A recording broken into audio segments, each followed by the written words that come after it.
Des regards croisés à présent, ceux d'un photographe de notre région qui rapporte des photos de tous les coins du monde et puis ceux de ceux qui regardent ces photos et qui écrivent des textes qui transmettent, qui traduisent ce qu'ils ont ressenti justement à la vision de ces pellicules. Nous invitons sur ce plateau Marc Jortet, on le retrouve directement pour présenter son nouveau livre. Bonjour Marc Jortet, bienvenue. Bonjour. Alors, Regard croisé, c'est votre nouvel opus, si je puis dire. Comme je l'expliquais, en fait, la démarche, c'est votre travail de photographe confronté à celui des spectateurs, de celles et ceux qui regardent les photos. Et c'est pas n'importe qui. Alors, comment est né le projet ? Alors le projet est né de réflexions que je mène depuis longtemps sur la façon dont chacun d'entre nous porte le regard sur différentes choses, que ce soit auparavant dans mon métier d'architecte ou maintenant dans mes activités de peintre et de photographe. J'ai déjà remarqué que les gens soit voyaient d'autres choses que ce qui existait réellement, ou avaient l'esprit tellement formaté qu'ils ne voyaient pas la réalité. Ça arrive souvent dans les écrits où une lettre manque, une syllabe, etc.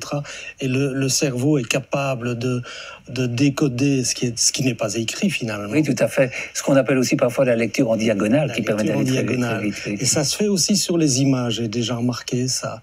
Et donc, ça m'intéressait, et ça m'intéressait d'autant plus de questionner des personnes qui peuvent ne pas avoir les mêmes filtres.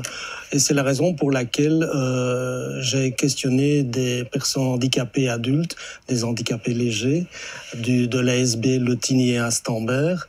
Et j'ai montré à tout le monde les mêmes photos et j'ai entendu les commentaires sans donner aucune instruction. C'est ça qui est amusant. Alors, qu'est-ce qui en ressort ? Qu'est-ce que ces réactions, souvent, si j'ai bien compris, les ramènent à leur vécu ? Oui. En réalité, les images fonctionnent comme un révélateur. Alors, chez certaines personnes, ça leur révèle un vécu. Chez d'autres, sans filtre, c'est pourquoi cette image, les enfants en particulier, c'est le pourquoi. Et alors, d'autres personnes, c'est l'appris. C'est toute leur expérience dans différents domaines qui ressortent au travers d'une expression et d'un commentaire qui n'est pas toujours très pertinent d'ailleurs. On peut d'ailleurs se demander qui sont les plus handicapés finalement en regardant les images. Alors, par exemple, on a deux félins ici. Alain dit, Johan et moi, nous sommes amis. Et quand je vois la photo, je pense à l'amitié ou à la relation entre deux frères. Effectivement, retour à... Mais est-ce que chacun d'entre nous ne fait pas ça au quotidien ? C'est aussi notre manière de fonctionner. C'est de nous raccrocher à notre vécu, non ? Oui, pas toujours. Ce serait bien si c'était le cas. Ce qui est très amusant dans la photo que vous venez de commenter, c'est qu'en réalité, les deux guépards sont deux frères. Et ça, le commentateur, la personne qui l'a vu ne le savait pas. Mais il y avait un comportement excessivement fraternel dans le regard de ces deux félins qui a suscité probablement le commentaire. Et donc c'est le bon exemple de la bonne observation de quelque chose. Un oiseau ici, il mange des noix, je l'aime bien parce qu'il siffle et que c'est en plein hiver, c'est Stéphane qui écrit ça. Et puis alors il y a un peu plus loin, il y a cette photo justement dont on pourrait penser, je me suis laissé prendre aussi à cela, qu'elle a été prise dans les fagnes parce que justement le côté rapide de la lecture des photos nous amène à ce qu'on a vécu. En fait, quand on a vécu certains phénomènes, des fragments d'images peuvent rappeler des scènes et des sentiments vécus précédemment.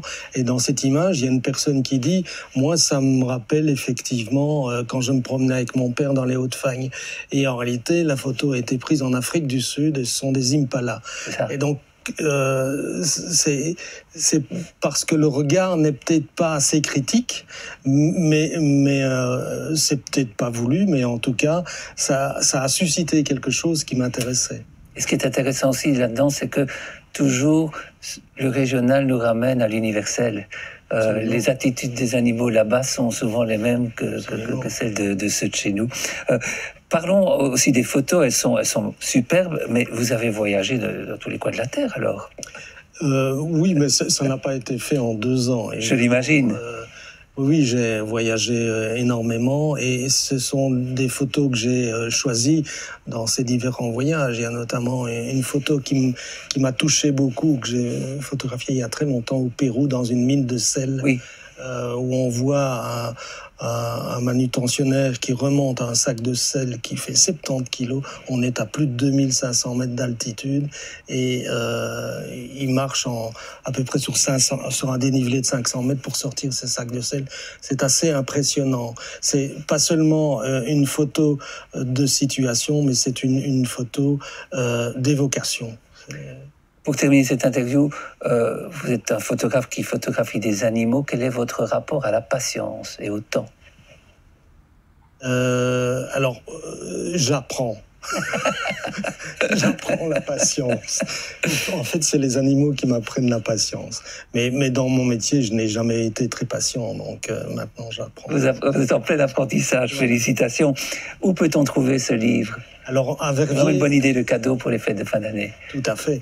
À Verviers, on peut le trouver à la petite librairie rue du Némeu. On peut le trouver bien entendu à l'ASB Le Tignier à Stambert, rue Tignier. À Malmedy, on peut le trouver à la librairie L'Aventure, la bijouterie Pierre-Louis. Et à Jalais, on peut trouver ça à la galerie Arène Pépor.